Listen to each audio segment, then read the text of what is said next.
Mesdames et messieurs les invités, chers journalistes, chers partenaires de la démocratie de notre pays, nous vous remercions vivement pour votre présence ce jour, preuve de l'intérêt que vous portez à la vitalité de notre vie politique et au bon déroulement du processus électoral dans notre pays.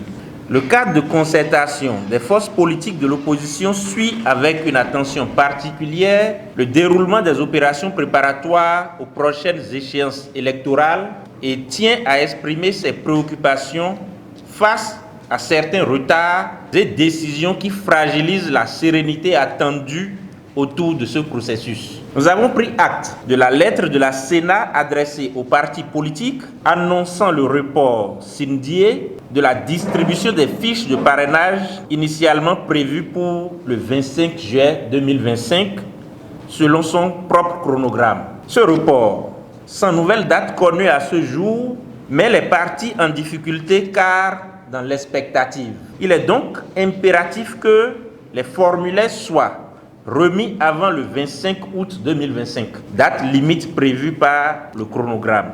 Nous demandons également que les autorités compétentes procèdent à l'ouverture de la plateforme dédiée à l'obtention du quitus fiscal, pièce incontournable dans les dossiers de candidature. Tout retard dans ce domaine crée des encombrements de dernière minute qui sont préjudiciables à la sérénité dans l'obtention de ce document. Par ailleurs, l'ouverture récente des canaux numériques permettant aux citoyens de vérifier et de modifier leur centre de vote par l'Agence nationale d'identification des personnes, ANIP, et l'annonce de leur déploiement dans les 546 arrondissements de notre pays répond à la demande que le cadre a formulée à leur endroit. Nous nous en félicitons et demandons à l'ANIP de prendre toutes les dispositions pour rendre effectif ce déploiement.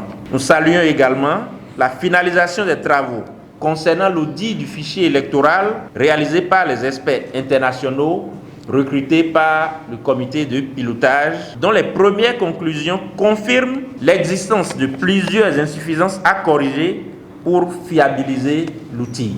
Nous prendrons la parole les jours à venir afin d'éclairer l'opinion publique sur les recommandations faites par les experts lorsque le rapport final nous sera présenté par le comité de pilotage. C'est parce que nous avons déjà été victimes que nous élevons aujourd'hui la voix. Nous avertissons maintenant pour que demain, personne n'ait à se lamenter. En conséquence, nous appelons la Sénat, l'ANIP, la DGI et toutes les parties prenantes à faire preuve de rigueur, de transparence et de diligence pour garantir un processus électoral crédible, équitable, inclusif et à la hauteur des attentes démocratiques du peuple béninois.